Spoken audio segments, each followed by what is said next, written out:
Howdy, howdy do, Who fans, and welcome to the Big Blue Box podcast. My name's Gary. My name's Adam. And welcome to episode 325. One day, I shall come back. Yes, I shall come back.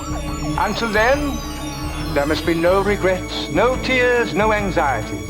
Just go forward in all your beliefs and prove to me that I am not mistaken in mine. Our lives are different to anybody else's. That's the exciting thing. Nobody in the universe can do what we're doing. I've reversed the polarity of the neutron flow, so the TARDIS should be free of the force field now. You may be a doctor, but I'm the doctor. The definite article, you might say. The trouble with time travel is, one never seems to find the time. Change, my dear, and it seems not a moment too soon. Unlimited rice pudding, etc., etc. I am the doctor! For now, for this moment, I am the doctor again. The ground beneath our feet is spinning at 1,000 miles an hour. And the entire planet is hurtling around the sun at 67,000 miles an hour, and I can feel it. We're falling through space, you and me. People assume that time is a strict progression of cause to effect, but actually, from a non-linear, non-subjective viewpoint, it's more like a big ball of wibbly-wobbly, timey-wimey stuff. I could be a curator. I'd be great at curating. I'd be the great curator. I could retire and do that. I'm the doctor. I've lived for over 2,000 years, and not all of them were good. I've made many mistakes, and it's about time that I did something about that. Bit of adrenaline, dash of outrage, and a hint of panic knitted my brain back together. I know exactly who I am. I'm the Doctor. Sorting out fair play throughout the universe.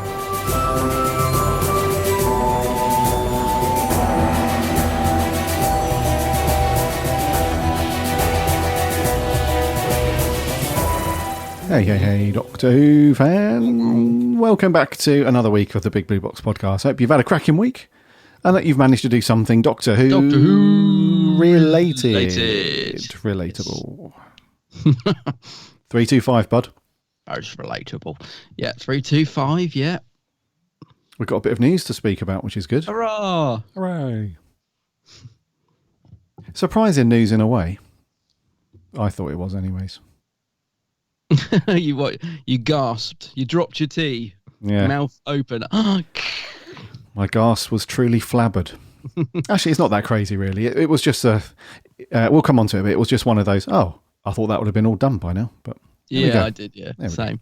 And then we're on to our review of Torchwood, the finale of Series 2, which is another hooray moment. Hooray! Yeah, that we finally reached the end of Series 2. This has been a long time coming, hasn't it? Indeed. I feel like we've been saying every week for ages, it's like, yay, we're nearly at the end of Series 2 and we're finally here. So we'll be on to that at some point. But welcome back, listener. Hope you're keeping well and safe. And, dude, no BFI, sadly, this week. No. That's been and gone. But have you done anything Who related? Not a great deal. I went to a convention on Saturday. There was a couple of Who guests there. It's in London. But I didn't meet any of them because they were kind of people I'd all met before. So it's like Fraser Hines was there, who seemed to be having a blast, actually. I passed his table and saw some great pics that people got with Fraser. He seemed to be having a great day. And he looked in really good health as well. But I'd met all the Doctor Who people there. So there was a load of Blake 7 people there. Blake! And so I went and met them. And it was a pretty cool day. So like people like Glennis Barber and that sort of thing.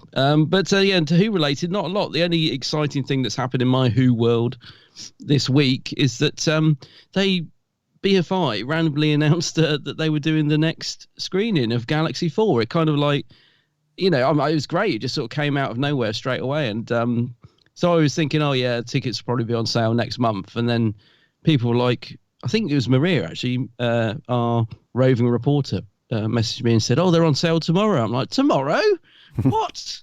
So I managed to bag a ticket for that, which I'm very pleased about. So it's like the cogs are turning again, dude. We've got to be due a Blu-ray announcement soon. We've got to be due a Blu-ray set announcement soon, surely, because it seems like the BBC they're firing up the cylinders, and they're really getting these animations out, aren't they? We've got Evil of the Daleks next week. Is it next week it comes out? I think it is. It is next week, yeah. Yeah, and then Galaxy 4's coming out. Really nice steelbook for this one coming along. Have you seen it? I have, yeah. It looks lovely. Yeah, it looks good, doesn't it? Yeah. So I'm very pleased that I managed to bag a ticket for that, and I'm pretty sure Maria did as well, so that's pretty cool. But apart from that, dude, I haven't done a lot this week. It's been a quiet one for me.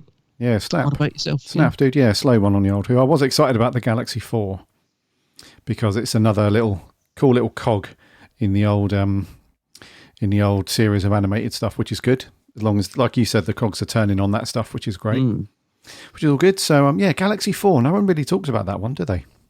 No, it's a funny little Hartnell. It's a 4-parter, I think. It is, can't remember. Yeah. Yeah, it's a long time since I've watched that. I can't even remember how many episodes are missing, or I'm pretty sure they've got at least one episode survives, haven't they? Maybe even 2. I can't remember, but yeah, not sure. I think they've animated all 4 parts, though, right? Oh yeah, I'm pretty sure. Yeah.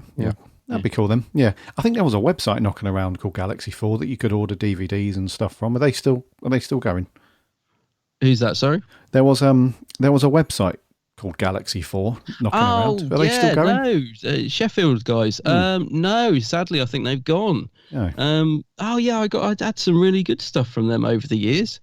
I think they were Sheffield. I might be wrong, but sadly, Galaxy 4 the shop is no longer around. I don't believe, which is a shame. They were good. Yeah, they were around for ages as well. Really good little Who shop. I'm not sure if I'm getting the story confused or not, but because it's so long since I watched it. I think Galaxy 4, isn't that the one with the monster with the big eyes that's kind of just lurking behind a screen for most of it, going staring at. Yep. Yeah. So I've seen. Yeah, quite looking forward to rewatching that one actually. A bit of Hartnell. It's good. It's just nice to see some Hartnell getting animated. I mean, yeah, we've had a few Troughton ones now, which is fantastic because we need to get those gaps filled. But it's nice to see a Hartnell one getting an animation.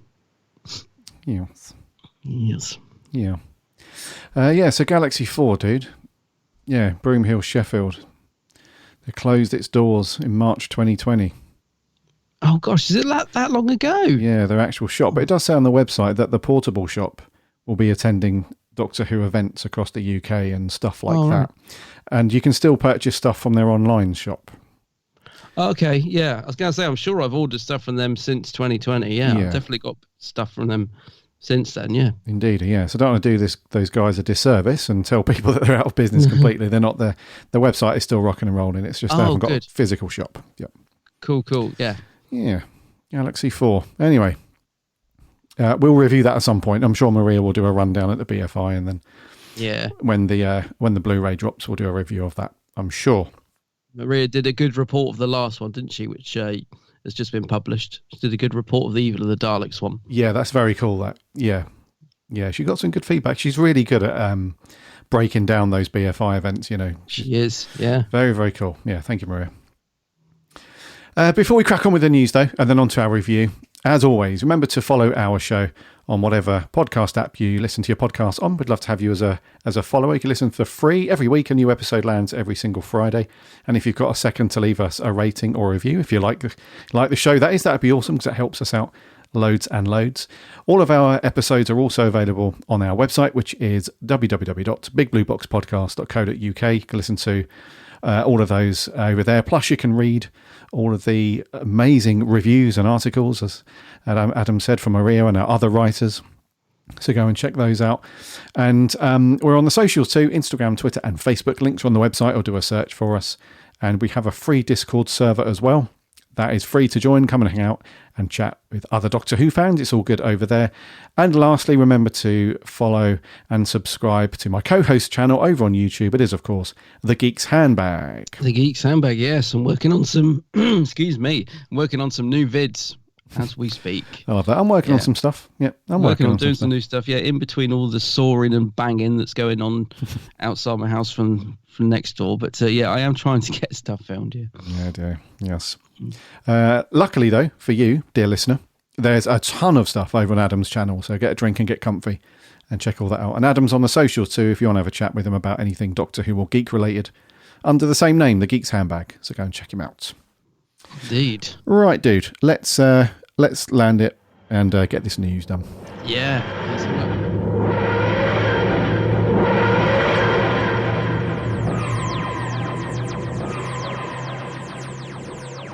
As I said, kind of weirded out by this one because under the impression that it was all done. I'm referring to Series 13, of course. And we've had an update that's sprung up on, I think it's Wales Online, the website, yeah. Wales Online, and then a follow-up, a kind of a follow-up that the Radio Times covered from John Bishop. So, Series 13, sorry, go on, dude. No, I just wanted to quickly just jump in case, because I know some people, this could be classified as a spoiler, that's all. I just know that if you don't want to know anything about 13, then just skip forward a minute or two. Oh, that's true, yeah. Good shout. Yeah. Good shout. Yeah, so this could be considered spoiler, as Adam said. So just put your fingers in your ears or skip forward. This will probably take us about 10 minutes to talk about this. So, right, so Series 13 is now properly wrapped. So this is not the wrapped that we knew about a month ago. It's not the wrapped that was wrapped 6 weeks ago. Now they've properly wrapped. It's like the full-on legit wrap, apparently. And it's all done. And the reason we know that is because, so the first story, I'll come back to this one in a second, but the second story that the Radio Times covered was a tweet that John Bishop had popped out on when was this? We're filming this on Wednesday the 22nd. So on Monday, just gone, the 20th of September, John Bishop put a little video out on his Twitter account, basically saying that he's now done and wrapped. It's only about 30 seconds long. He just basically says that's him done now. Everything. It's basically eaten up a year of his life, apparently. So roughly a year ago when he was cast and started production and all that stuff. It's taken quite a while. Obviously, COVID has not helped all that stuff. So this is one of those things where I thought, wow, this seems really late in the day to be wrapping when we're supposed to be getting Series 13 drop. I would say any week now, because we're at the end of September now, aren't we? And then, so this is our last episode for September. We're going to be in the middle of the beginning of October over the next week or so.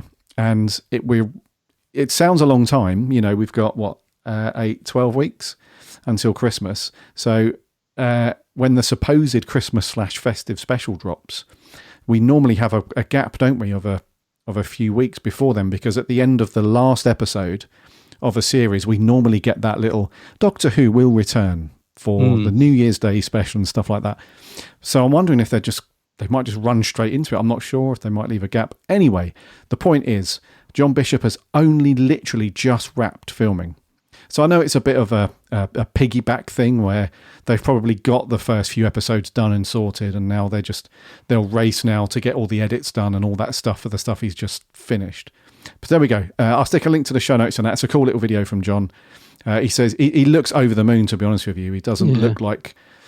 a thing that we've spoken about a few times is when we've seen people like Peter Capaldi and Matt Smith, when they've wrapped on Doctor Who, they look like absolute crap. Yeah, absolutely knackered. Completely, yeah. Whereas John Bishop, he looks lively and happy, and he does say that it's been absolutely brilliant, and he wouldn't have swapped it for anything, and it's all good. So that's all good. And then the follow-up story. So this is the one that's a slight spoiler for people. So 3, 2, 1, spoiler alert. Bradley Walsh has also been spotted in Cardiff with John Bishop and Jodie Whittaker around Cardiff. And this has come from Wales Online, and this is a story where they've nipped over to a little coffee shop. Basically, there's an area of Cardiff called Grange Gardens in Grange Town, and they were filming there. There's photos, there's the whole crew, there's the TARDIS prop and everything. And one of the local coffee shops, there was a lady that runs that. Her name is Zara Ali. Bradley Walsh, John Bishop. They went over and grabbed a coffee. And it seems like a really cool little... Dude, if we were around there, it would have been amazing, because the article goes on to say that Zara, who runs the coffee shop, she basically says, I thought they were just taking shots of the TARDIS, but no, John Bishop came up, then Bradley Walsh and Jodie Whittaker, she saw them, and she goes on to say that they were just how you see them on TV. She said it was the same. They were relaxed and very approachable. They were friendly, considering that there was quite a few people taking pictures. And they said that they stopped and talked to a few people that were sitting outside the coffee shop. It was really nice. They were approachable and friendly. They were making jokes and hanging around. So, dude, if we were there, if we were just propped up outside having a coffee, we could have had a picture and a chat. But so the filming pics are all good. The crew's all there. And then she goes on to say that she's seen Doctor Who being filmed loads of times around Cardiff, specifically around Grange Gardens, but not actually in the gardens. And then she said that she's seen Jodica. That's a cool name. Come on. I like it. She's seen Jodie Whittaker from afar, but has never really been up close. So that was really cool and stuff like that. So what do you reckon to this, dude? First of all, I want to get your thoughts on two things. The first one is, does it also seem to you that, because this article only landed yesterday, on the 21st. So the first thing is, does it seem that this is late in the day for you, that they are still filming, albeit, it's probably coming to an end now? And secondly, what about Bradley Walsh turning up? Yeah, so the filming thing, I'm really confused by that because it does seem really late in the day. But then people are telling me it's for this is the wrap on the centenary special.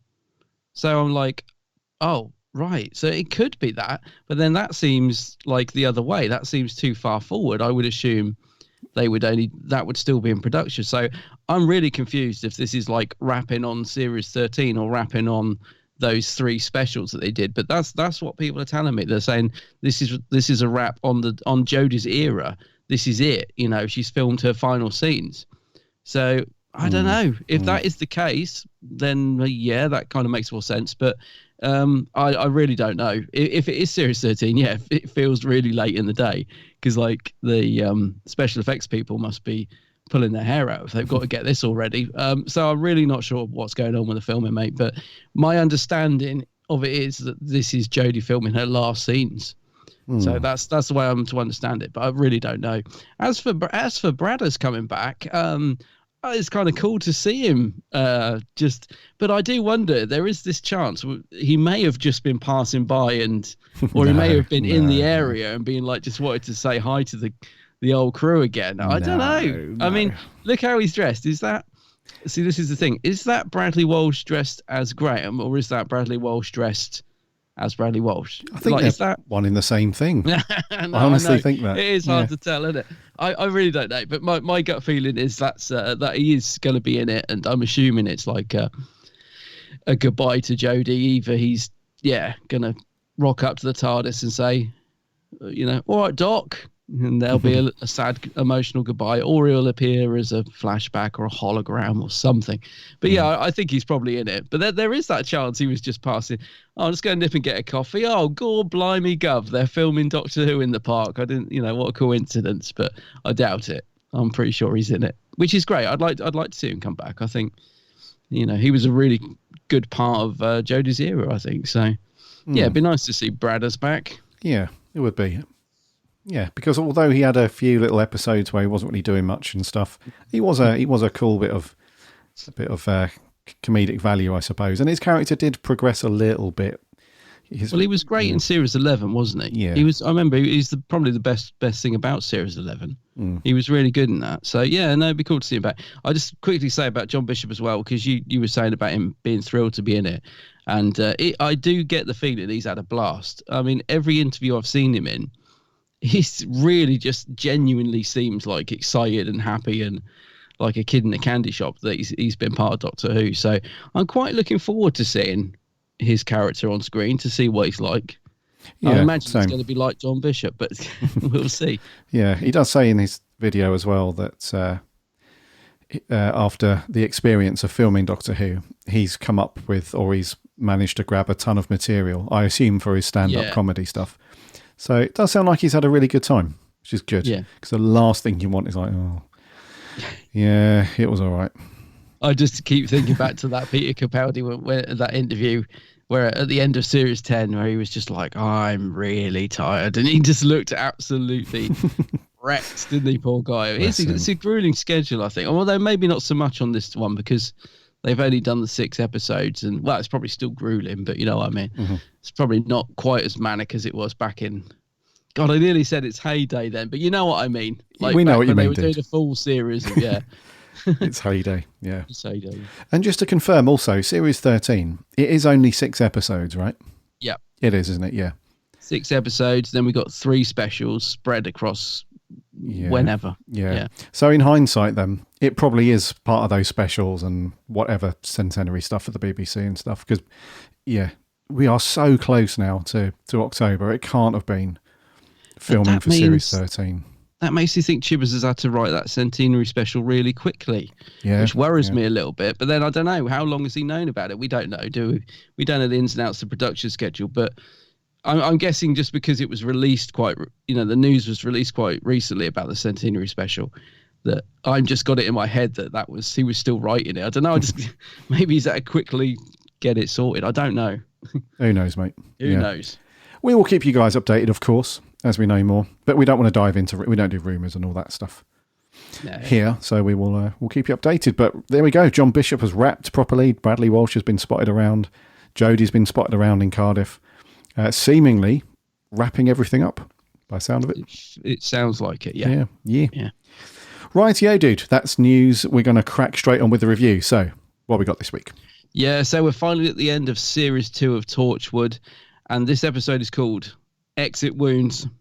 I'm going to tear your world apart, Captain Jack Harkness. They killed the foremost senior officers. Almost like it was targeted. Why is he doing this, Jack? What does he want? If it gets out from up here, there'll be a city-wide panic. What have you done with my brother? Let's go get ourselves a good view. What have you done? We're going to put the city back together. We are going to find Jack, and we're going to punish John. You're no fun. Oh, and get out of there. He's completely crippled us, Gwen. What if this is how it all ends?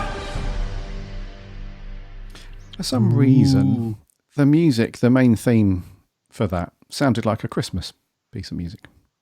Christmas? Ding, fries are done. Ding, fries are done. I didn't pick up on that, but now you say it did a bit, didn't it? Yeah. Yeah. It's definitely not a Christmas episode. No. For sure. It's a sad episode. Yeah. So Exit Wounds then, to wrap up Series 2, was first broadcast back on the 4th of April 2008. It ran for just shy of 50 minutes. It was written by the Chibbinator and directed by Ashley Way. It stars the normal Torchwood Hub 3 team at that point. And the synopsis, very short and sweet, is Captain John Hart returns to have his revenge on Torchwood and take Jack as his prisoner. Jack and his long-lost brother Gray don't have a good reunion. Can the rest of the team trust John? ? Gray. So, Exit Wounds, buddy. Tell us what you thought of this one. Exit Wounds. Well, this really, really surprised me in quite a lot of ways. I was surprised it was written by Chibnall, so when his name came up, I thought, he's written this one as well. B, I was amazed how good it was, not just because it was written by Chibnall, but it was just such a brilliant episode. And C, I was just amazed that I hadn't remembered it was such a good episode, because although I will have watched this before, probably when it went out in 2008, and I may have watched it again since, I didn't remember anything about this final at all. Even sort of watching it was kind of like I was watching a brand new episode that I'd never seen before. So I'm amazed that this hasn't stuck in my memory more, because I thought it was a great episode, and it started brilliantly. I mean, what a pre-title sequence where Jack goes into the hub and Captain John Hart shoots him and he falls in the water, or shoots him dead, and all this sort of thing. And then the music kicks in, and it just, the pace just doesn't let up at all. The whole episode just had me, there's good twists and turns, there's great action sequences, there's emotion. My God, the ending, I'm not going to lie, I was in bits when Tosh died. Spoilers, people. Sorry, I'm assuming you've all watched it. But nothing, I wasn't sat there thinking, oh yes, I remember this one now. I remember what happens. Oh yeah, this is the one where Tosh and Owen die. I wasn't, it was like I was watching a new episode, and I just thought it was brilliant. So much so that when Tosh did get shot, I was willing her to survive. I was thinking, oh, she doesn't die in this one, does she? I don't remember her leaving at the end of this series. No, surely someone will come in and save her. And I think Owen, probably does die. So when she did die, I was thinking, how could I forget Tosh died? Like it really hits home. I think the performances from pretty much all the cast, apart from Gray, are just bang on in this. And we give Chibnall a hard time, but he really did pull it out the bag for a final in this one. I expected, after such a good beginning, I kept waiting for the episode to have, very often Chibnall episodes have a sort of a lull, so they'll start off great, firing on all cylinders, and then they kind of fall apart. For me, this episode was absolutely just thrilling from start to finish. It just had me gripped all the way through, right to the very, very last second, as we were panning away from Cardiff Bay. I was just like, that was brilliant. Really, I was so impressed by it. Thought it was a great episode. Yeah. And I mean, there's loads I want to say about it, but it was just really good. I thought really good. And I was surprised how good, surprised how much I liked it. Just wasn't expecting it to be such a good final. Okay. What do you think? Come on. I know that face. There's no way you weren't crying your eyes out when Tosh was going at the end. I was thinking, God, it's a good job we're not sat together. We'd have been like having to fight back the tears. I'm not crying, you're crying. You're crying, yeah. Something in my eye, yeah. Yeah. I kind of liked it. Oh, you loved it? No, I kind of liked it. Really? I thought it was brilliant. No, I thought it was great, yeah. Really liked it. Oh, no. Really liked it, yeah. Which is it? I really, really liked it, dude. I thought it was a great episode. Oh, and like you did have me going. Like you, I was surprised that Chibbers was 2 for 2. Yeah, exactly. Yeah, two good ones. Yeah, really good episodes. Yeah, because the setup was pretty decent in the last episode. Watch that, Fragments. That was pretty decent. That was a really good story. And then the stakes were reasonably high in this one. Yeah. With there is one thing that I'm not quite sure on, which we'll come on to. All right. Which has me a little bit baffled.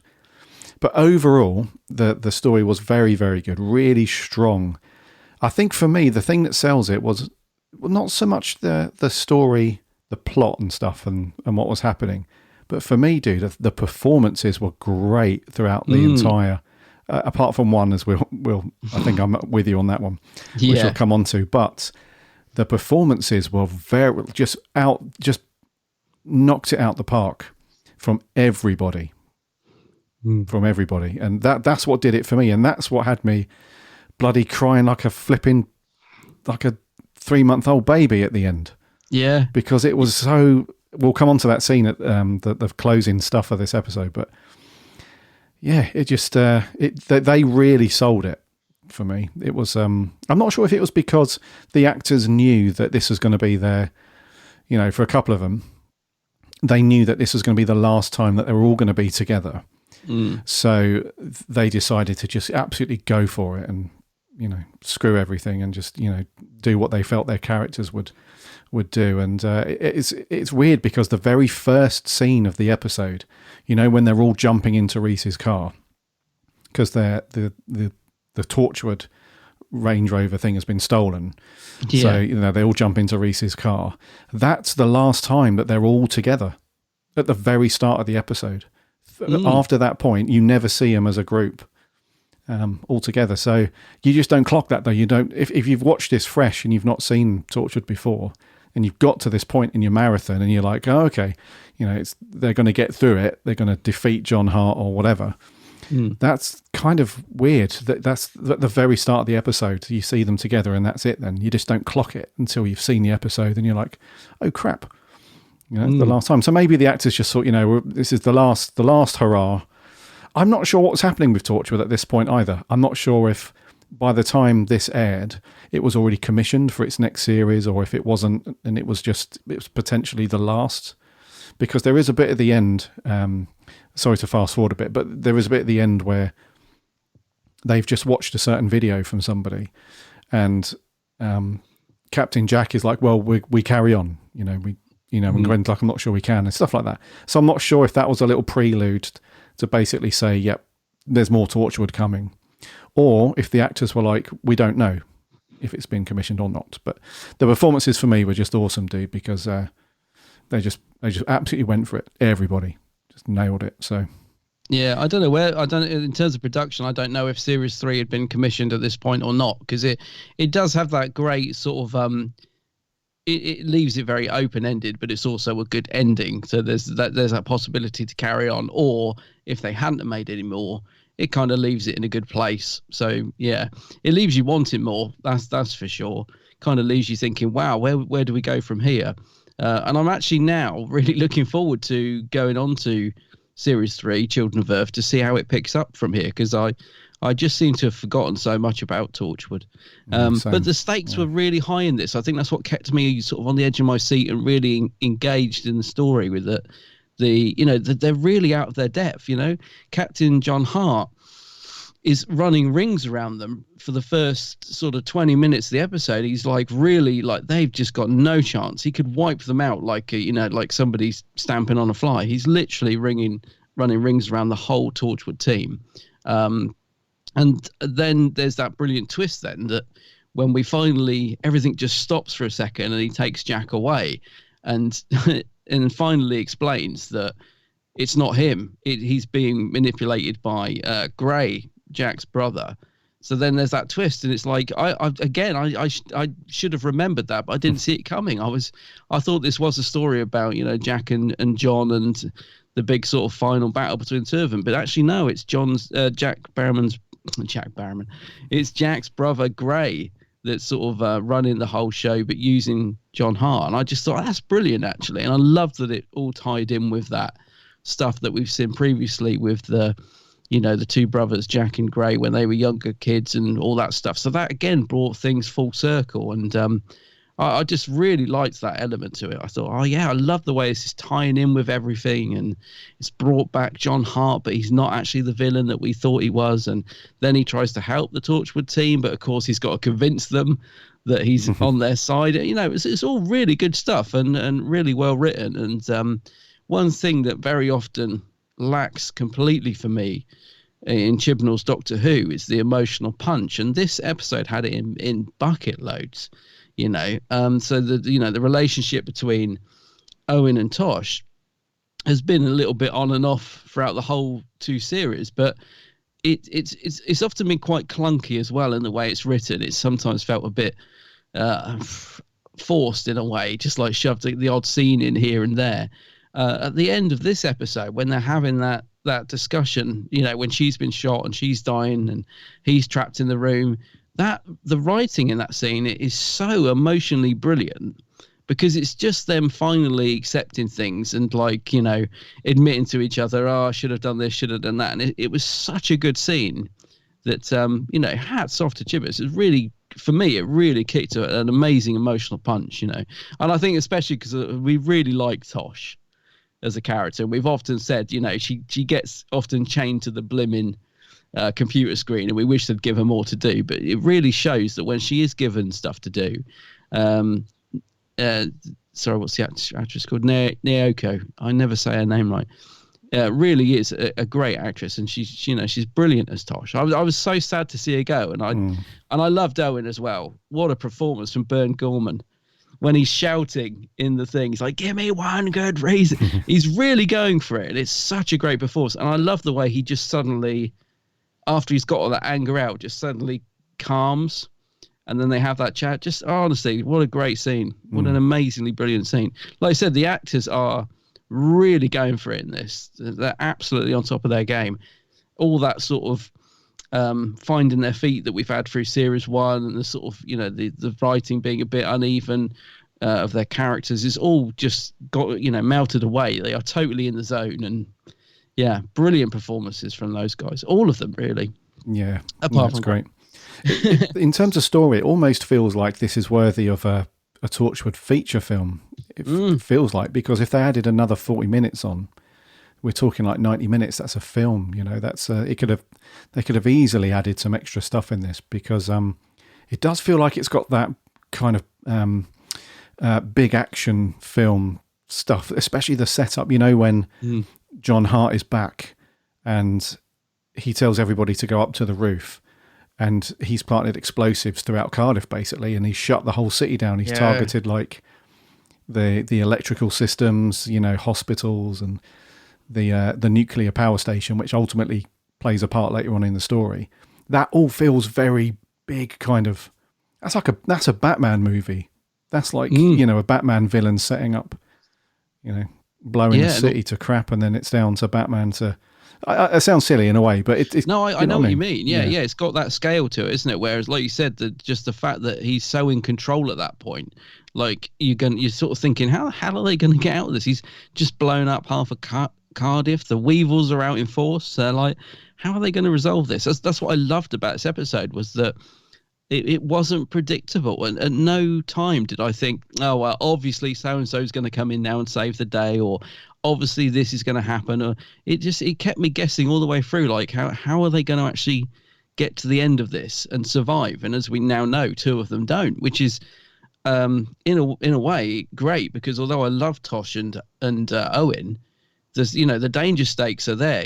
People to kill off two major characters, and I don't know if it was. I'm assuming it was their choice to leave. I'm guessing they decided 2 series was enough. And sure. But I don't know for the reason for the actors leaving. But I mean, to kill off 2 members of Torchwood is a brave move, because it does feel, when we just got the 3 of them left, you do feel like, wow, we're down to 3 now. Just Jack, Owen, Jack, Gwen, and Yanto, isn't it? Yeah. Yeah, that's it. Yeah. And it's those. It's right from that moment, really, where the performances really kick in. So when they're up on the roof and they're just completely like shell-shocked, stunned, because in there, although the stakes have been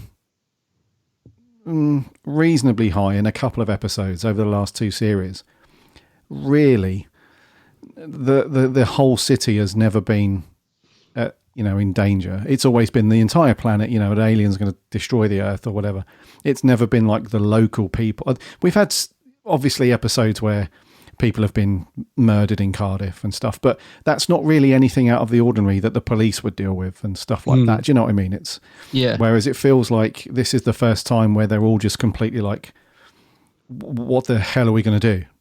And it's really down to Gwen, isn't it? She sort of rallies them together. She puts a manager hat on, because they don't know what to do, especially at that point anyway. Tosh and Yanto, they're just staring into space. It's like, Jack's gone, he's disappeared, he's been kidnapped.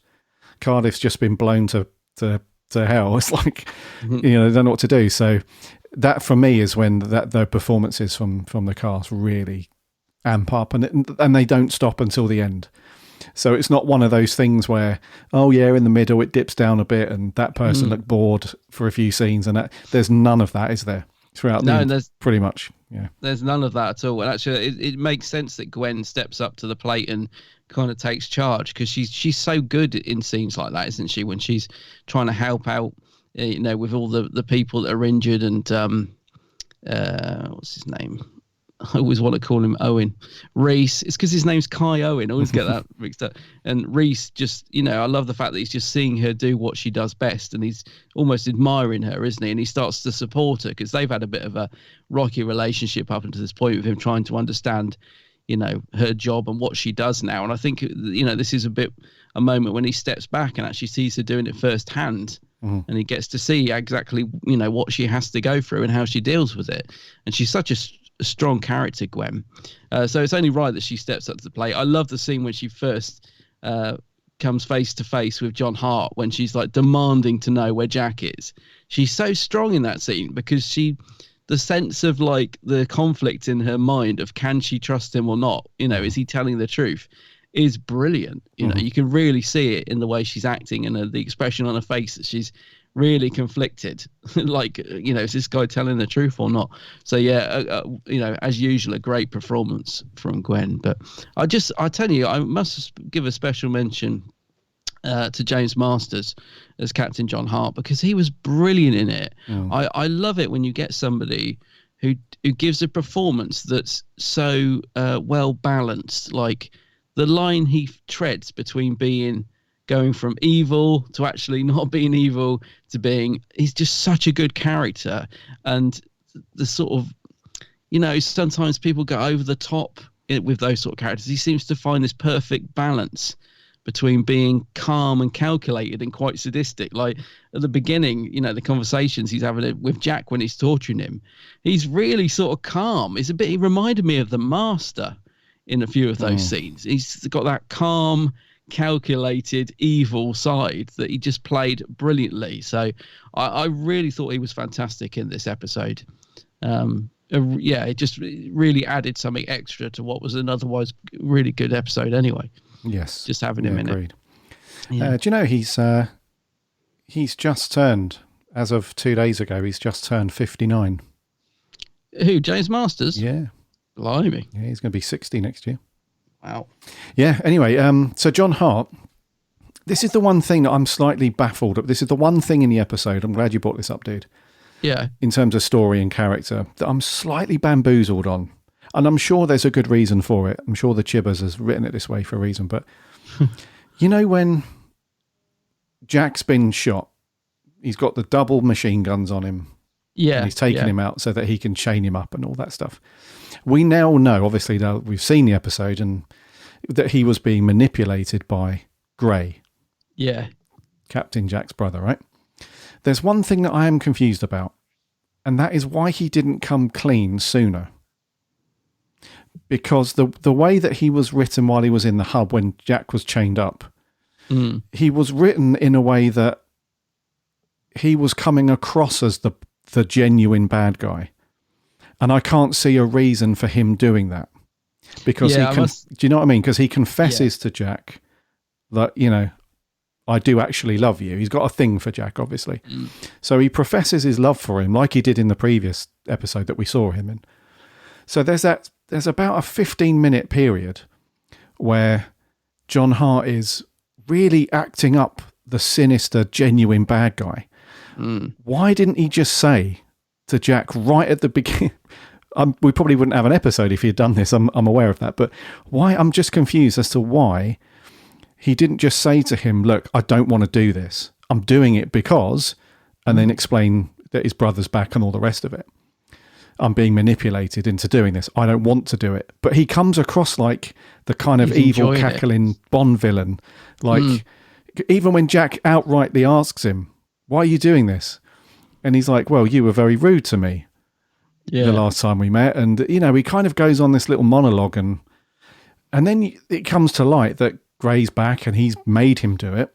And he's made him set the bombs off and all this stuff. And then you think, well, I don't know, man. Why didn't he just say at the beginning, dude, this is not me doing it. This is someone else. I can't tell you who it is, but I'm being manipulated by a person. I don't know.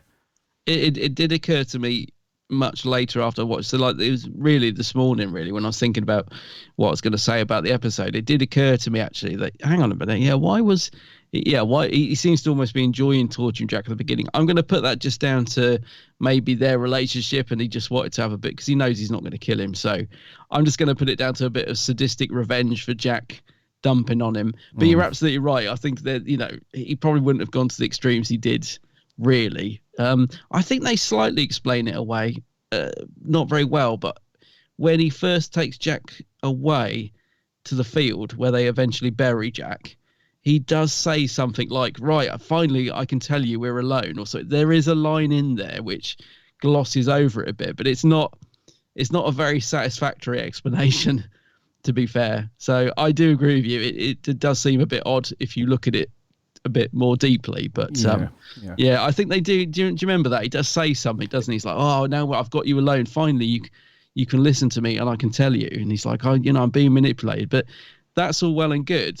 But if he's taken Jack to that place so he can finally tell him, how come Gray just suddenly swaggers in and is like, well, I'm back and all this sort of thing? It's like, oh, well, so you can tell him with Gray there, just hiding behind a tree, but you couldn't tell him when you're in the hub. It does seem a bit, I know what you mean. It does seem a bit weird.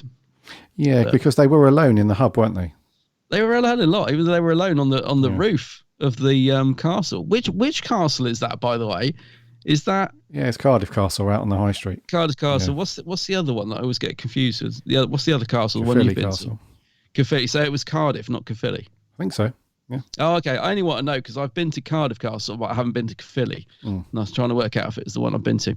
Yeah, but he could have told him. He could have told him up on the roof, couldn't he? Really, or something. There was plenty of opportunities to tell him, but yeah, I don't want to. Yeah, it's not. It doesn't detract from the enjoyment of the episode. It's just one of those things that you think about afterwards. It's like, hold on a minute. Definitely. He could have just been like, look, manipulator bonded to my skin. Surely there's a fix that you guys have got for this.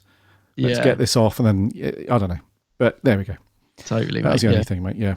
So it's in terms of story, really good. It definitely warranted if there was ever a time that they could go to the BBC. So Russell and Julie, and I think was Chris Chibbers. Yeah, he was still co-producer at this point. Yeah, Chibbers. Yeah, they could have all gone to BBC and this story is going to be badass. We need a few extra beans, and we can make this look really good. So it still looks like a standard Torchwood episode. There's nothing crazy going on in like visual effects or anything like. The only thing we get is when they're up on the roof and all the bombs go off. It's obviously CGI fire and everything. It hasn't dated that well, but it's not that bad, is it? It is passable for the time. Yeah, it's okay. They did miss out a visual effect shot completely though, and you can see why they did it because it'd be very difficult to do. But there's a bit where Gwen goes into the hub and she's looking for John Hart because she suspects that he's in there. And there's a bit where it switches to like a first person view. You're kind of seeing what she's seeing and she's sort of looking up and whizzing around. Normally what they do is when you see a wider shot of the hub, they replace like the lighting rig at the top with like the next level up. I know, yeah. So when the camera's sort of whizzing around as she's looking around, you can just see the scaffolding and the lighting rig and stuff like that. Oh, I hadn't noticed that. I'll have to look out for that next time. Yeah. They didn't. It would be really difficult to replace that really quick, blurry shot with like a first-person view of the upper levels of the hub. So I think they're just like, yeah, sod it.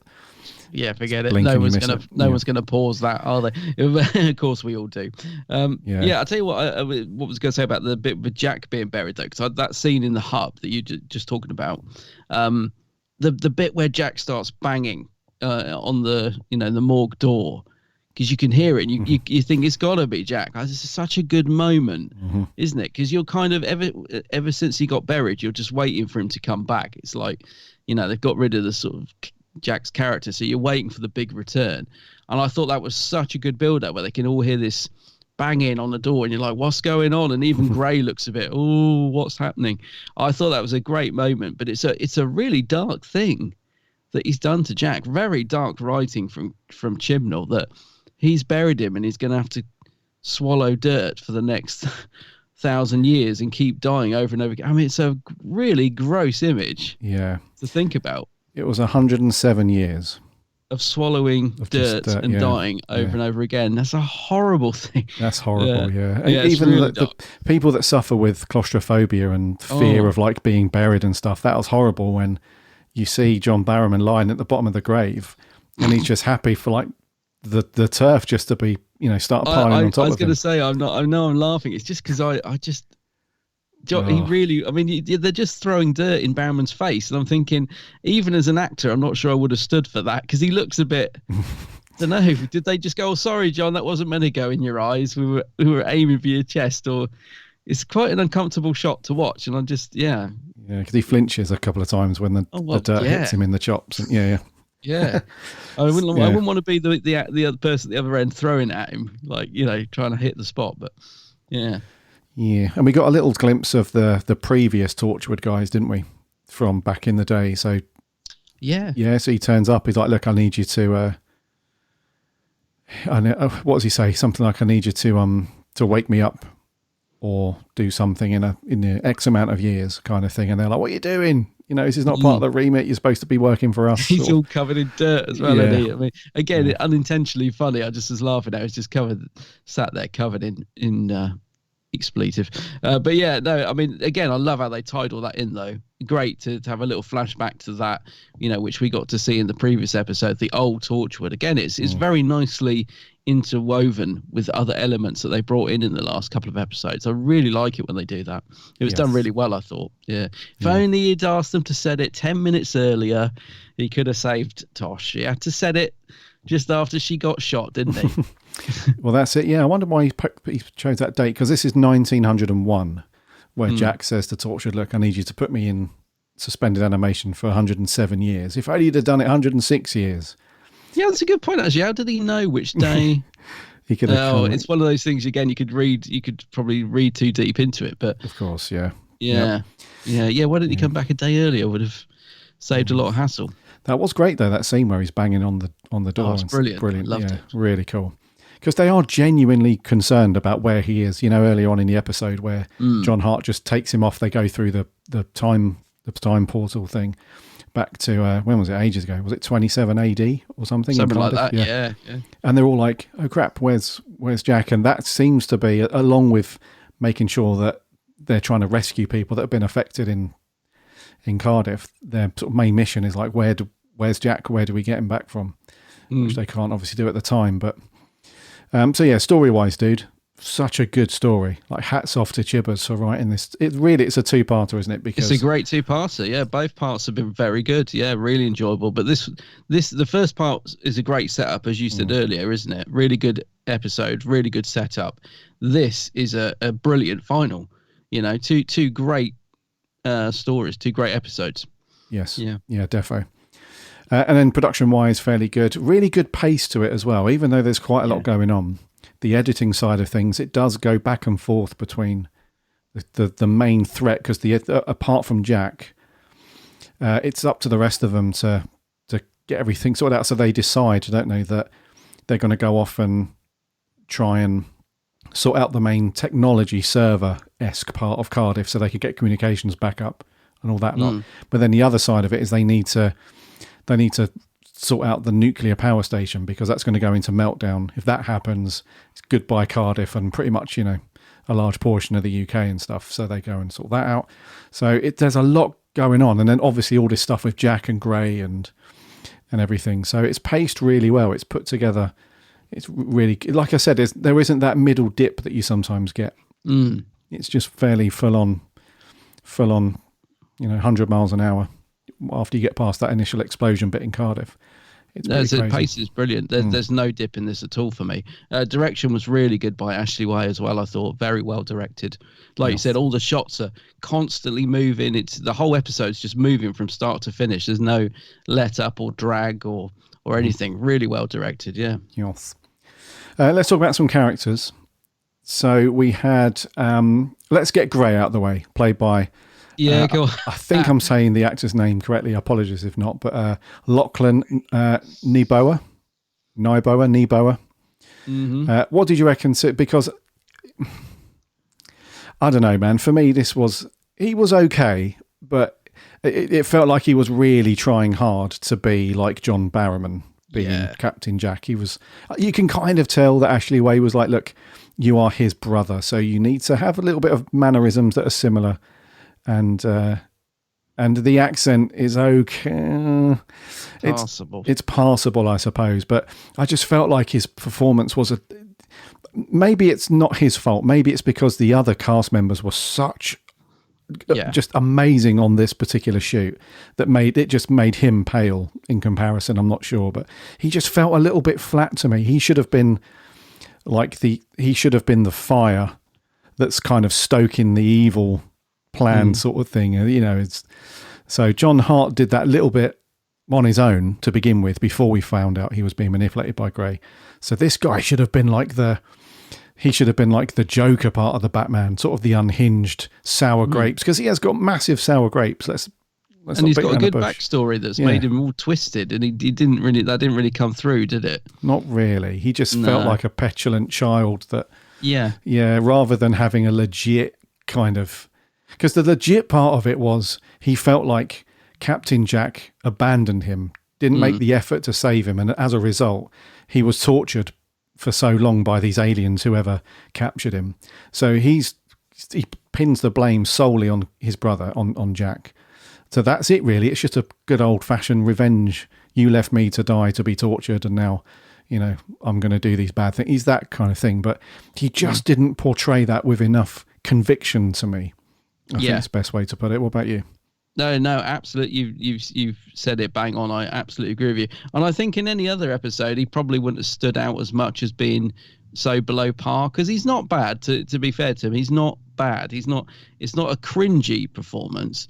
It's just not the strongest performance. And like you said, because everyone else is so on top of their game, he does stand out a bit as being like the weak link in this episode. I think, as I said, if he was in any other one, it probably wouldn't have stood out so much. But yeah, he just doesn't convey that bitter, twisted brother quite as much as I think he could have done. It doesn't feel like he's really going for it in his performance. Like you said, I think he's trying to be like Captain Jack, really. But yeah, he's just a bit, he doesn't have the threat or the sort of coolness that like John Hart does when we think he's the villain. He's absolutely, you know, bang on the money in terms of the way he's doing it and portraying that part. Yeah, whereas Gray, he just hasn't got that quite, he just hasn't quite got that screen presence that we needed from the bitter, twisted brother that's actually orchestrated all of this. Mm-hmm. Yeah, so it's a shame. As I said, he's not bad. He's just not that good, and he's nowhere near as good as everyone else in it. Yeah, and there was no sort of close up or long sort of camera shots on him where he could portray within his facial features that he's a little bit twisted by revenge and stuff like that. He just looks like a normal guy that just happens to be like, I'm miffed off with my brother, so I'm going to do this. I just didn't feel much particular threat from him, considering all the stuff that's going on and all the things he's orchestrated and all the stuff that's kicking off, which there is high threat level in this, but it's just not really coming from him. And Jack does the old, almost a bit like the Doctor at the end, isn't he? He's like, I forgive you. That's such a Tennant line, isn't it? When he tells him, I forgive you. I'm thinking, you know, I think he gets off lightly. If, like, I would have thought Jack would have gone ballistic at his brother, because he's basically caused the death of two of his, you know, the hub team. So although Gray gets frozen and put away, you know, I don't know if we ever see him again. I can't remember. I don't think we do. But yeah, I'm surprised Jack didn't.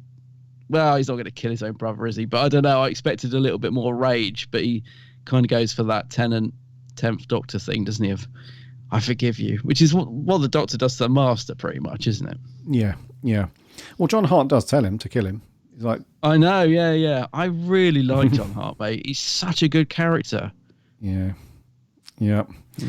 So yeah, not the best performance from oh god, Lachlan. I know how you say it. Yeah, I think it's Lachlan. Yeah, not the best, but I think it doesn't help that the rest of them are so good. You know. Yeah, exactly. We had a very quick performance from Paul Casey. He's in everything, isn't he? Casey. He is Paul Casey. Yeah, as the Weevil and the Hoyks. You know, the Hoyks. It's good to see the Hoyks back, isn't it? Is it Love and Monsters? He was.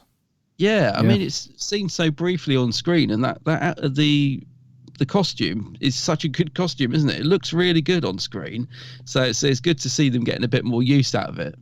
Yes. So yeah, good to see the Hoyks. So Paul Casey is the second actor to appear in all three: Doctor Who, Torchwood, and Sarah Jane. All right. Is the other one? Oh, what's his name? Balacaffa. What's that guy's name? Jimmy V. Jimmy V. No, that's not Paul. Is that Paul Casey? I don't know. No, Jimmy V's is he the other actor to have been in all three? Oh no, the other one is Paul Mark Davis. Oh. Yeah, so Paul Mark Davis in this one actually he played, you know, those guys with the hoods and the scythes and swords and stuff. He played the leader one there. He played the future kind chief in Utopia and the trickster in Sarah Jane stuff. Yeah, I get you. Yeah. And then Paul Casey, he's done loads of stuff. Loads. Yeah, we know that name very well. PC Andy's back for a little bit. Doesn't really do much on this one. Oh, yeah. Now, I normally like PC Andy. I'd forgotten about him. He gets on my wick in this a bit, actually. So he's normally there for the comic relief, and there's normally some fun scenes between him and Gwen. And but yeah, he got on my nerves in this episode. Because he's obviously got this jealousy thing going on with Reese, isn't he? Yeah, and he makes a couple of snidey little remarks throughout this episode, and I kind of just wanted to tell him to go and do one. It's a bit of a shame that I normally like PC Andy, but no, he got on my nerves in this episode. In the way he was written, nothing to do with the performance from Tom Price, but just it's just written to be like a jealous little, like a fly buzzing around Reese's ear, just me, little bit, you know. Yeah, because Reese is he's kind of in awe, isn't he? This is potentially, I think, one of the first times where he's seen his missus kind of at work do what she doing her does. thing, Yeah. Yeah. And he's got this little smile of pride on his face as she rallies everyone, all the police unit together, doesn't she? She's like, "This is what we're going to do. You're going to do that. We're going to make sure everyone's safe. You know, off you go." And which is weird because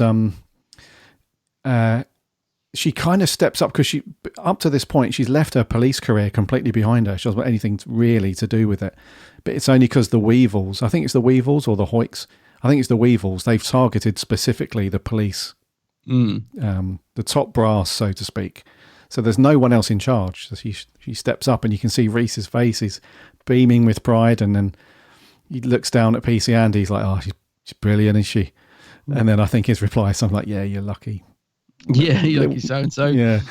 So Kai Owen then, again, not in a huge amount, but really just love him when he's like this. You know, when him and Gwen are just on good terms. And he's so supportive, isn't he? He's like always there. Like there's a bit at the end where it's all kind of hit, you know, they're on the sofa and Gwen's just devastated, really, you can tell. And he's just the shoulder that's a cry on and support and stuff. So when he's like that and the two of them are like that, I love it. He had a good one, Reese, actually, Kai Owen.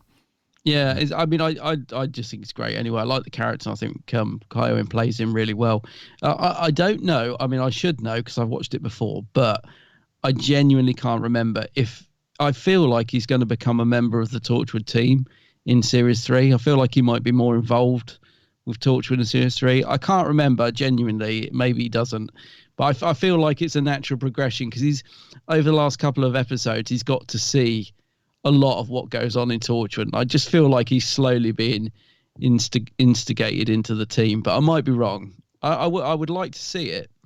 I'd like to see him be in it a bit more because I think he's great. I really like the character of Reese. I genuinely, if people are listening to this, will probably be much more familiar with Series 3. I've watched it twice. I think I watched it when it went out, and then I watched it again, but not. Oh, it's so long ago. I can't remember it at all. I can't remember hardly anything about Series 3. I know I really liked it at the time. So I can't remember much about it. Yeah. Let's just say that he does have a larger role to play. He does. Yeah, I guess I get that feeling. Yeah, because we've lost two characters now. He seems like the natural person to bring into it more. Going forward. So yeah. He definitely has a bigger role to play. Put it that way. Yes. Okay. What about? So James Masters, and we've spoken about him as John Hart. He does have a real good one in this, doesn't he? He's brilliant, absolutely brilliant. I love his jacket as well. He really suits that red. Don't know that what sort of jacket is it? Really old military sort of military type thing. Yeah, parade military kind of jacket. I can't. There's probably a word for it, but you know. But it suits. He wears it so well, doesn't he? It just so totally suits his look and character, and just such a brilliantly calculated performance from him. He's fantastic. He's because he gets that fine line between being a bad guy but likable, like the Master in a way. He's just, you really like his character, even though he's a bit evil, really. but also I love the fact that you're not quite sure which side he's on. Like, he is evil, but he has a good side. So he's kind of that in between, isn't he? Defo. Yeah. But it's a great performance from James Masters. Yeah, absolutely brilliant. Yeah, and there is that scene where he's like, "Look, I didn't have to come back. Yeah. Gray let me go. I could have gone anywhere. I didn't have to come back, but I'm here to help you sort of rescue Jack and sort of thing." So he does redeem himself a wee bit, even though he really wasn't doing it for himself anyway. But that was I was going to say, we get that scene where he rips off the vortex. I mean, that's the only gross scene, I think. Apart from Tosh being shot, which is a bit bloody, but there's not much gore in this one. Like some of the Torchwoods, they've really upped the gore factor because it's an adult show and there's lots of swearing and sex and let's have some blood spraying across the walls and stuff. There's none of that really in this, but that's a bit gross when he has to peel off the skin to get the manipulator off. That's the only scene where I could see it coming a mile off. It's the only instance when they go into the cells, when they take the Weavers back to cells. Like, well, don't go in, the doors are going to shut. Yeah. It was good though. I mean, it was good because it was like, well, how are they going to get out? It was again Gray very much being in control of the situation, and now they're trapped. So it was a good scene, but I think that's the only moment in this where I was like, oh no, don't, I know what's going to happen here, sort of thing. But yeah. Okay, so on to the Torchwood peeps. Then I'm going to leave two for obvious reasons. But so Yanto then, Gareth David Lloyd, fairly solid. Didn't really do a great deal. I don't remember him being in it a massive amount, but he's not, is he? He did. He was fairly solid though. The scenes that he was in. Yeah, he's probably the one that gets left out the most, isn't he? He gets a couple of good scenes with Tosh, doesn't he? I remember thinking, they're quite a good double at those two. But yeah, he's not in it a lot, is he? I think he gets one or two good Yanto lines, but in terms of the sort of quirky things that he normally comes out with. But yeah, he's hardly in it. But yeah, he's good when he is in it. Yeah, when he is in it. He's just not in it a lot. Yeah. Yeah, and then we have... actually, no, he does get the pretty, but no, what's he keep calling him? James Masters keep calling him Eye Candy. Eye Candy, yeah. Those scenes are quite funny when he's like really getting angry, and because that's what I mean. He's sort of going over the top. Where's Jack?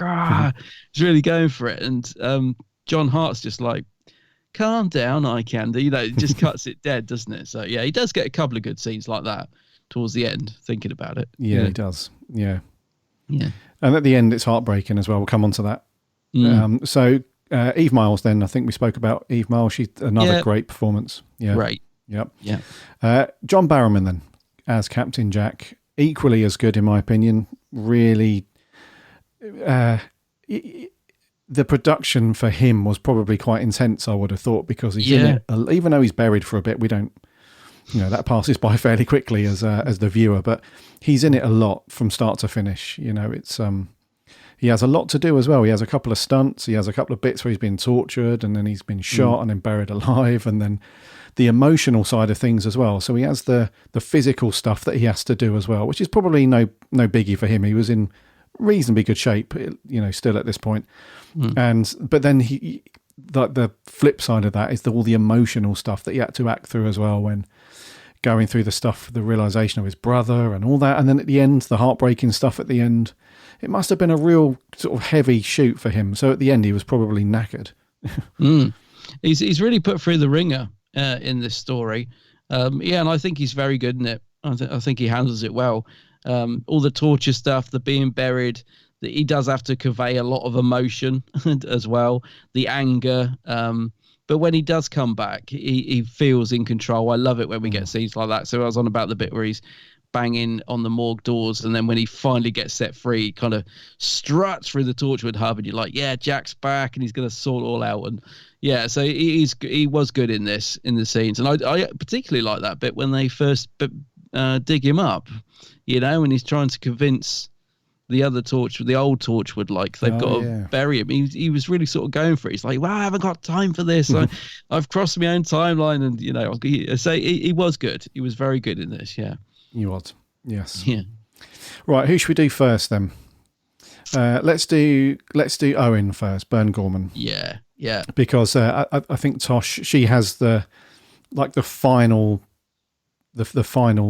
say, I guess, at the end of the episode. So it comes down to really Bern Gorman's character, like you said, just has such a great sort of sending off performance, I suppose. It's a brilliant send off. Yeah. But it's that bit, isn't it, where he's just doing his job, and he has a couple of good scenes. There's a bit where he's at the hospital when he comes across the Hoyks, and he has to put the tranquilizer dart in and stuff, and and it's it's a fairly meaty part of the story for him.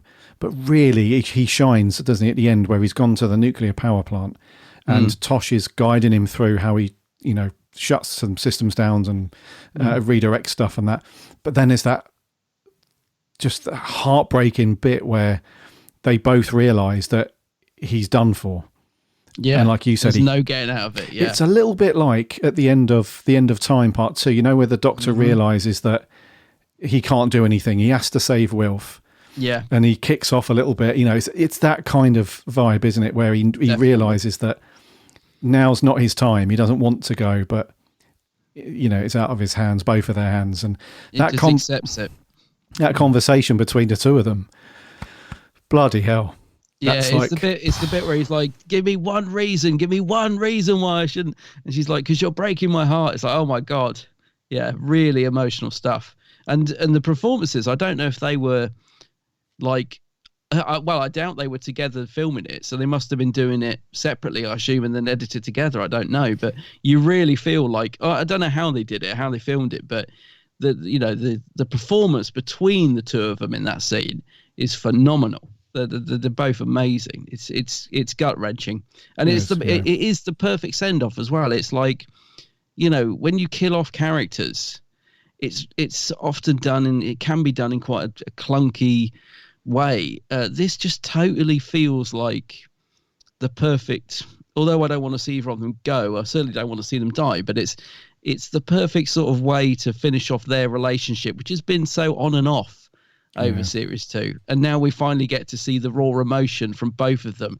Like, the guards are totally dropped, any sort of coyness and beating around the bush, it's gone out the window, because this is like their final time to actually say what they, their true feelings, and it's raw emotion, brilliantly acted from both of them. I was in bits. I was same. Just like, and I can't believe I've forgotten this scene. I was like, this is amazing. How have I forgotten how good this is? Same, they're both brilliant in it, but it's a great send off for Byrne. Yeah, and he's superb in those scenes. Yeah, really good. Yeah, and it's weird because not forgetting completely, but I just knew that at the end of series 2 there was an emotional goodbye. I knew that, but I hadn't seen it in so long. I just thought, I've been kind of up and down with these characters throughout series 1 and 2. I can't see myself being that upset really. But yeah, like you, mate, when it got to that point and the episode finished, I was just speechless just for about 2 minutes. Yeah. I just sat there. I was like, bloody hell. And do you know what I think it is as well? Is because the character, Owen, he's been a bit of a, to Tosh at times, isn't he? He's been a bit harsh on her, and he's played with her emotions a little bit, and it's just so nice to see him finally just giving her what she wants and being nice and genuinely heartfelt towards her. I think that's what makes it such a nice moment. He's finally like, the sort of the guard is down. The sort of the front that Owen often puts on of being like the ladies' man and I don't need anyone else and all that. It's all gone. That it's time to stop all that, and he just tells her. Yeah, so it's amazing. Yeah, it's that moment, isn't he, when he realizes that he's got nothing else. There's no ego here anymore. There's nothing. It's just no time for that. Yeah, and it's the apology as well. And it was definitely a. I'm getting choked up now just talking about it. But, same. Yeah. But if that wasn't heart wrenching enough, you then get the bit with Tosh. It's like, I thought I couldn't handle anymore. I was just like, oh god, no, that was, I'm in bits already, and we haven't even got onto Tosh leaving. Oh, that is just a real double whammy. Yeah, because it's different with the Tosh ending, because with Owen, it's not any worse or any better, because he's met his end. That's not any better. But I think it hits home a bit more with Tosh, because she's there physically, and the others are, and it's just heartbreaking. But they're working together. That's what I love. They're just in their last moments. They're working together. It's, again, just works so brilliantly. Yeah, as a scene. Yeah, and then we get that. To close the episode out. Then we get the. Oh mate, hold on. It is emotional. I was in bits last night. I was genuinely in bits. Indeed, much more than I was expecting. Yeah. So the video at the end. I didn't expect that either. It's such a nice moment. You emotional bugger. Yeah, I was the same, buddy. Absolutely same. Right. Tosh, she sends this video at the end, and she's like, basically, because she's like the computer whiz and everything. She knows that if they do the final, it's like almost like they're being erased from. It's like HR doing the "you don't work here anymore." I know. It's like that, isn't it? How quickly they do it. Yeah. And then she's like, she knows that because she's been in and out of the system.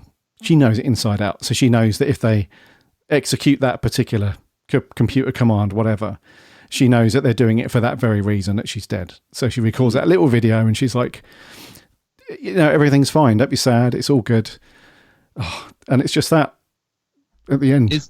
it's again a brilliant piece of writing, because that is such a Tosh thing to do, isn't it? She's that computer whiz. She would put that little hidden message in, and it also ends the episodes so brilliantly, because how else it puts a nice emotional little cap on the ending, doesn't it? Rather than just them deleting them and saying, we carry on. There's this one last little beautiful moment. Yes, it's a really lovely touch, that I thought, to a really great way to end the episode. Like as if we haven't had enough emotion, and it's all worked. It's all brilliant, so well written that it's absolutely hitting every spot.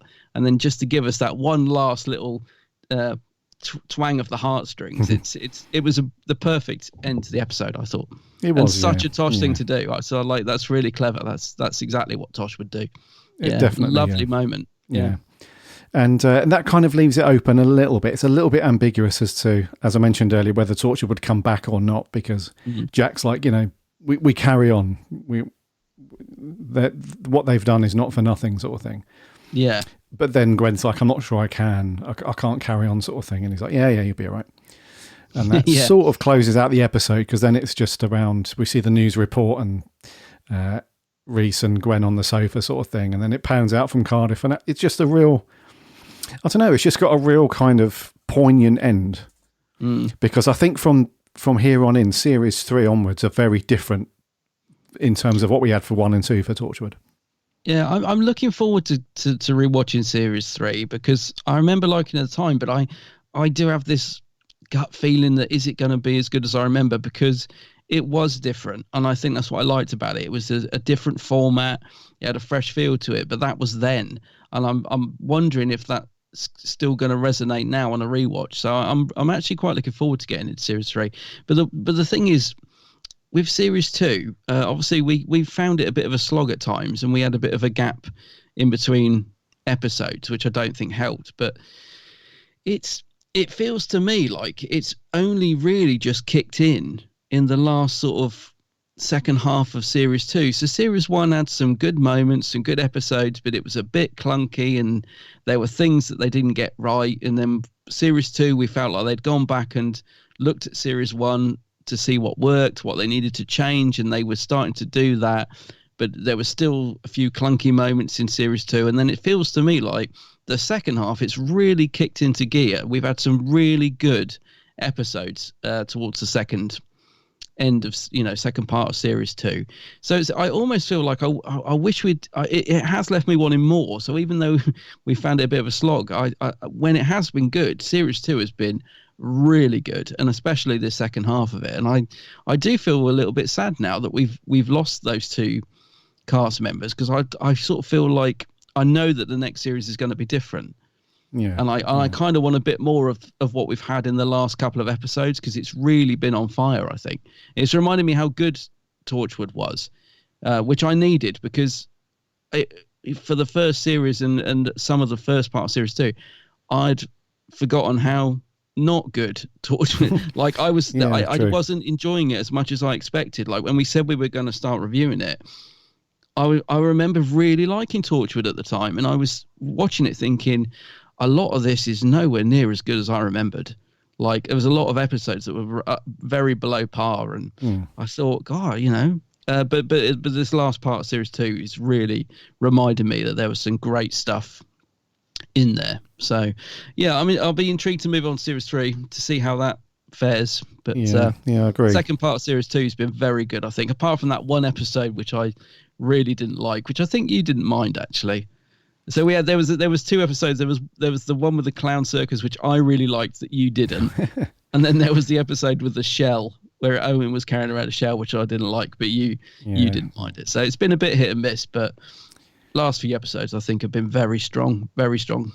Yeah, and they feel like there's more to go. There feels like there's a lot more potential that perhaps we could have had from this setup, if you like. No, I agree, dude. The island with Jack, with all those people that got on the island and stuff. There's a lot of stuff sort of been thrown into the mix very late in the day in series 2, which I feel like could have been explored a bit more. No, I agree. It definitely feels like a slow burn, the first 2 series of Torchwood. And like you've mentioned, it's been a little bit up and downy. There's been some really strong episodes, and that's the thing. When Torchwood's on fire and it's been written well, it's really good. Yeah, definitely. It's a really, really good program to watch. When it's not so, it's just really average and kind of forgettable, unfortunately, because there was a lot of filler. Loads of episodes that I'd completely forgotten about, like 100% forgotten about from series 1 and 2 until we rewatched them, and I was like, oh yeah, now I remember. But yeah, they're just gone from my memory just because they were really average or subpar. But yeah, like episodes like this, when it's on, it's a really, really good show. Really good. Yeah. All right, dude. Have you got any more thoughts on this before we put a score on it? No, I'm just looking at my notes. I'm laughing because I've just written Tosh, Hart, Owen. It's like the last note I've got on my pad. No, I haven't. I don't think I've got anything else to say. I just thought it was a really good end to the series. Okay. Yeah. Okay. Just very quickly, just as a quick follow-on from this, which is a kind of a bridge story between series 1 and 2. There was an audio story that went out, not from Big Finish, but from the BBC directly, back in 2008, called Lost Souls, which was written by Joseph Lidster. Oh, yeah. And Martha's back in that one. So it stars John Barrowman, Gareth David Lloyd, Eve Miles and Freema Agyeman. And they are back with Martha doing another adventure, but it kind of follows on, because with Torchwood Series 3, like I said, it's a little bit of a different feel and a different vibe for Torchwood. And it doesn't feel like it's a complete carry-on from the end of Series 2, whereas this audio play is very good, Lost Souls, and it does pick up reasonably soon after Tosh and Owen die, and there's a few scenes near the beginning where they're discussing the funeral and some other bits and pieces and how they're coping and stuff. But it's it's a really good little story. It's nothing, it doesn't go in people's top 3s or anything, or Torchwood audio plays, but it's worth checking out. It's a very cool little story. Oh, I'll try and track that down. I've never heard of that. Yes. This definitely feels like a bit of an end of an era, doesn't it? I suppose. I think that's the thing. That, like you said about that being the last time we see the Torchwood gang all together as we know them. Mm-hmm. Yeah, it does feel like an end of an era. There is just one last note I've just spotted, which I must mention actually, and that is Space Pig gets a mention. And I love the fact they tied that in. So Tosh mentions it in the really sad scene between her and Owen at the end, doesn't she? She's like, "Oh, I remember that time I had to cover for you," and and he's like, "Oh, what, Space Pig?" She's like, "Yeah, Space Pig." And I thought, oh my word, I love the fact that the Chibbers did that. A great and just a brilliant tie-in to Doctor Who as well. A lovely nod to that episode. So yeah, I'm so glad Space Pig got a mention. Yeah, that's cool. Yeah. Yeah. Because I think we discussed it in an episode or two before that. We were like, is it what episode was the Space Pig? I can't remember. It was Ninth Doctor, wasn't it, Elkiston? It was, it's End of the World, World War 3. I think no, not End of the World. Aliens in Slovene, Aliens in London, World War 3. Yeah, because I thought it was 10th Doctor for some reason, and he corrected me, and it was like, but the little Space Pig, brilliant. Got to mention, Right, scores on the doors. I think it's you to go first, dude. Yeah, I'll go first. I'm going to give this a 9 out of 10. A 9. A very strong 9. Yeah. Strong, dude. Yeah. I'm only really knocking a point off for, Gray's performance possibly, and maybe the effects of the explosions, but it was really strong, really strong. So 9 out of 10. Yeah. I'm with you on that, dude. 9 for me as well. A really strong 9. I've knocked a point off because I was a little bit sort of bamboozled in hindsight around John Hart and why he carried on for a while. And then the performance from Lachlan with Gray, it's not perfect by any means, but nothing really, there's rarely any perfect 10 out of 10s for us anyway. Yeah. But it's a real strong 9, dude. Love this episode. Very cool. Got a good mix of action, suspense, and just destroys you at the end. Absolutely. So yeah, I was glad I was on my own when I watched the end. Let's put it that way. Yeah, same, mate. Yeah. Defo. Okay. So it's a 9 from both of us then. What did our awesome listeners think? We're going to kick off first of all with the audio reviews, and this is Joe Turner. Exit Wounds is an absolutely outstanding end to Series 2. It's emotional, fast-paced, hilarious and gory. Rita and Andy are brilliant, bouncing off each other really well. There's weevils all over the street, weird Grim Reaper type men, and a hoist from Love and Monsters. I love the character of John Hart. He's overconfident and obnoxious, yet you can't help but love him, and he's played amazingly well by James Masters. It's shocking when it's revealed that Grey is behind the carnage that's unfolded and not John, but at the same time it's tragic. Grey's theme is emotionally sensational. To hear what he's gone through explains why he is the way he is. I love how every member of Torchwood is given something important to do, including Reese. Grey shooting Tosh is shocking, and it comes out of nowhere. Yet, even though she's in pain, she continues to help Owen control the radiation levels. The death of Owen and Tosh is heartbreaking, and when she says, "Because you're breaking my heart," and the music plays in the background, it brings tears to my eyes. The conversation between the pair before they die is so emotional. The dialogue is great, and we get clarity on the space pig, and they practically declare their love for one another. Bern Gorman and Nakio Mora deliver a stellar performance. And if that isn't enough, we get a video message from Tosh right at the end, and when she mentions her love for Owen, it really hits home. So overall, I can't fault this episode, and I'm going to give it a 10 out of 10. Thank you. A 10. Straight out the trap with a 10. Lovely. Understandable. Yeah, it is good. Yeah. Yeah, thank you very much, Joe. And I agree with you. It's it's at the end, as Adam said earlier, you think you're done with the emotional stuff, and then wallop at the end with that video from Tosh. Yeah, emotional stuff. When she got shot as well, mate, I don't know about you, but I wasn't even though I've seen it before, I still wasn't expecting it. I was like, whoa, it does come out of nowhere, doesn't it? I was like, oh no. Defo. Yeah. Wanted to punch Grey in the face when he did that. Yeah, little git. Back. Yeah. Yeah, thank you very much, Joe. A 10 out of 10, much appreciated. Moving on, this is Mr. Neil Campbell. What about you fellas? How's it going? So, Torchwood Series 2 finale. It's a good episode, but I don't think it lives up to the hype, especially after such a good cliffhanger at the end of the penultimate story. I think the character Grey, I like the whole twist, but at the same time, I think the actual portrayal of him and even the characterization, it's a bit wooden. That might sound a bit harsh, but then even Jack, you think, has killed him, but it turns out he hasn't. He's just sort of locked him away in a freezer. I'm just sort of like, a bit underwhelming. I think Owen and Tosh being killed off was very sad. Just, the way sort of Owen just sort of disappeared into that sort of nuclear explosion.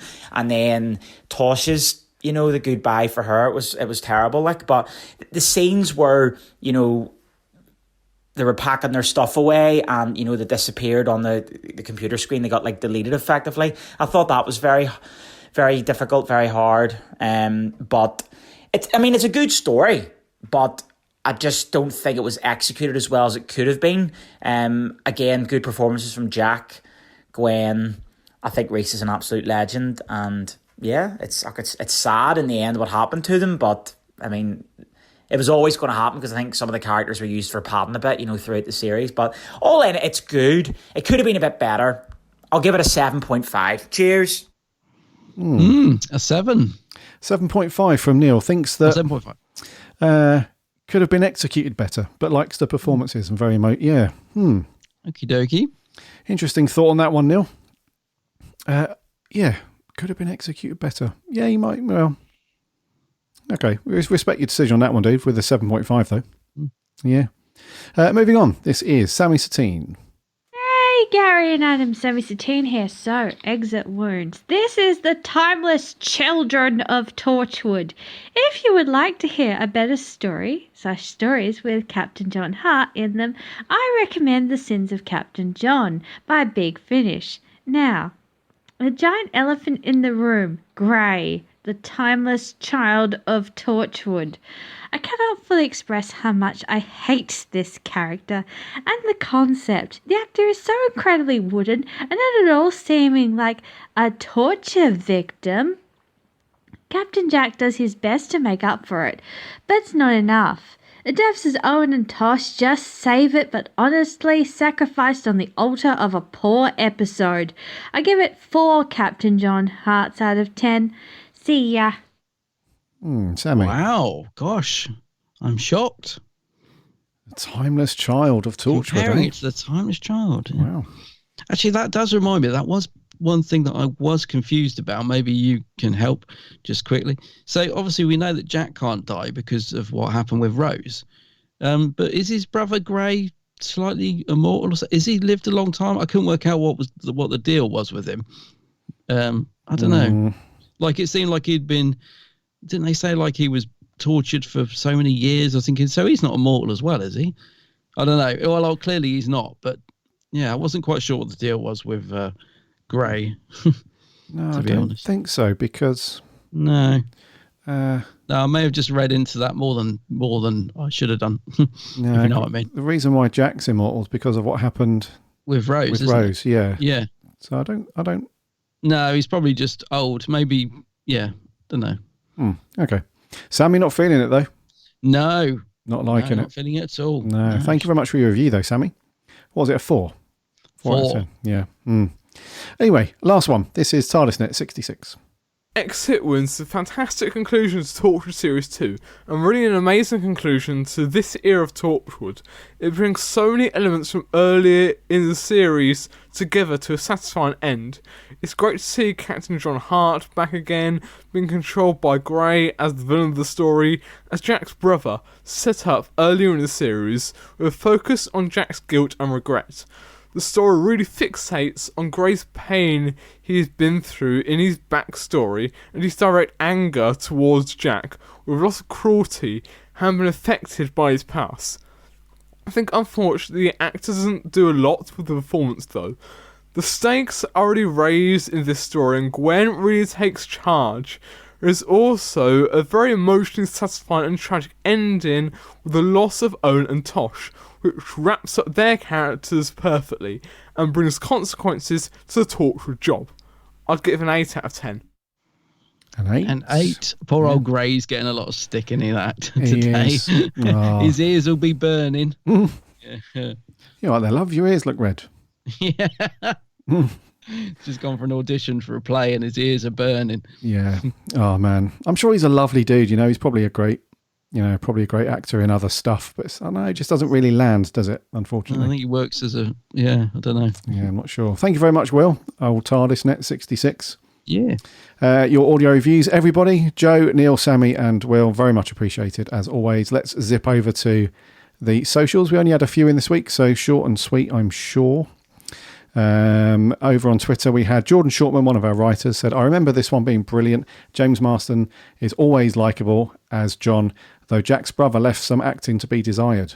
God, those ears. For me, though, Tosh's death is one of the TV moments of my young years I will never fully get over. I'm not surprised. For me, this is the best series of Torchwood. Thank you very much, Jordan. Chippy T says, I like to call this the TARDIS episode. It fits 2 hours worth of story into 45 minutes.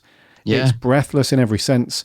It has more cliffhangers than McCoy and sadder than a bad Wolf Beach departure. In Tosh, we had a modern-day Liz Shaw. Chibbers, I salute you. Families, 9 out of 10. 9 out of 10. Cool. That's a really interesting comparison, a modern-day Liz Shaw. Yeah. Not far off there, Chippy T. Thank you very much. Tom, Titan Sci-Fi, says, love/hate this story. Tosh is so good in his story, but then killed off. So 9 out of 10. Doctor Who Home says this as a common thread with Chibnall finales. It's just a bit messy. There's some nice moments and ideas in there, but as a whole, I feel it misses a little bit. Nice set pieces and great character deaths, so that bumps it up a bit, but I never found Gray convincing, so a 6.5. And then lastly, Maria, another one of our writers, says, devastation all around. Aside from the actor playing Gray, everyone plays a blinder. Owen is king of the Weevils, and yes, I cried buckets and buckets as we lost him and Tosh. 2 of the best, a 10 out of 10 from Maria. 10. Lovely. And just one over on Facebook from Andrew Stewart says, this is a great ep and has a great twist where it turns out Captain John wasn't the big villain after all, it was Gray. Even though the actor who plays Gray has just come out of drama school, it didn't wear down the story too much for me. The ending is heartbreaking when Owen is acting like anyone would do in the anticipation of their death, yet calms down when Tosh says he's breaking her heart, which shows he really cares and loves her, even though he doesn't like to show it.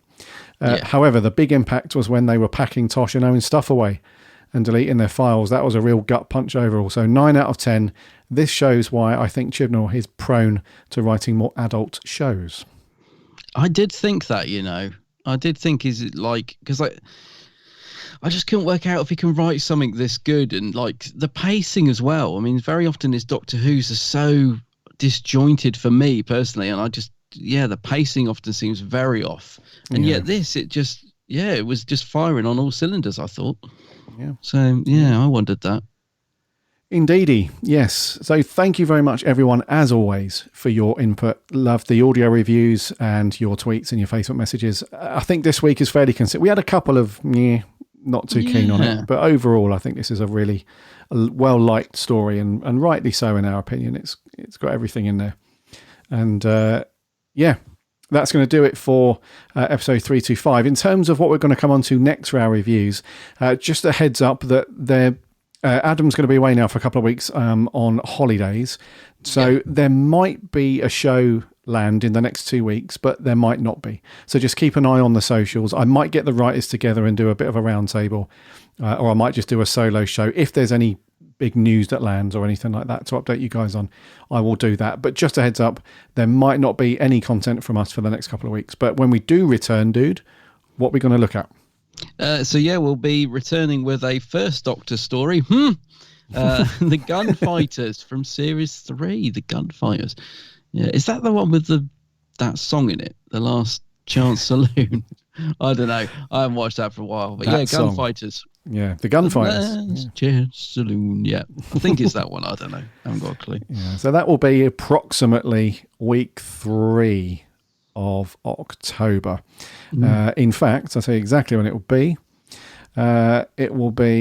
That will land on Friday, the 15th of October. So keep an eye out on the socials for what's happening in between that stuff. And we'll come on to the Gunfighters. But I think we're going to wrap there, dude, for 325. Alrighty.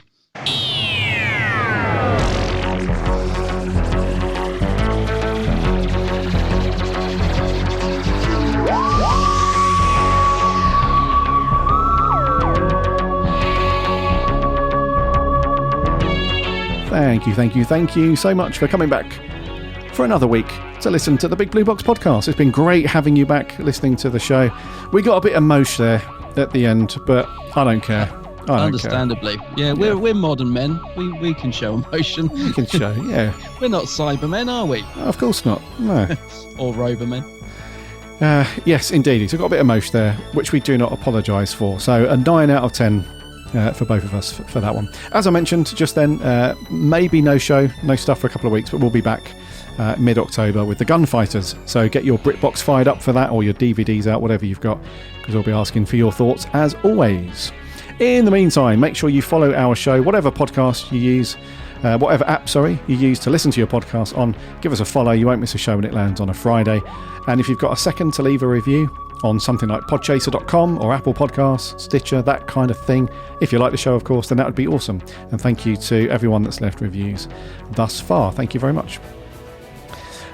So listen to the show on your podcast app. If you listen in a browser on your computer or whatever, you can do that over on the website, which is www.bigblueboxpodcast.co.uk. They're all available there for free to listen for your listening pleasure.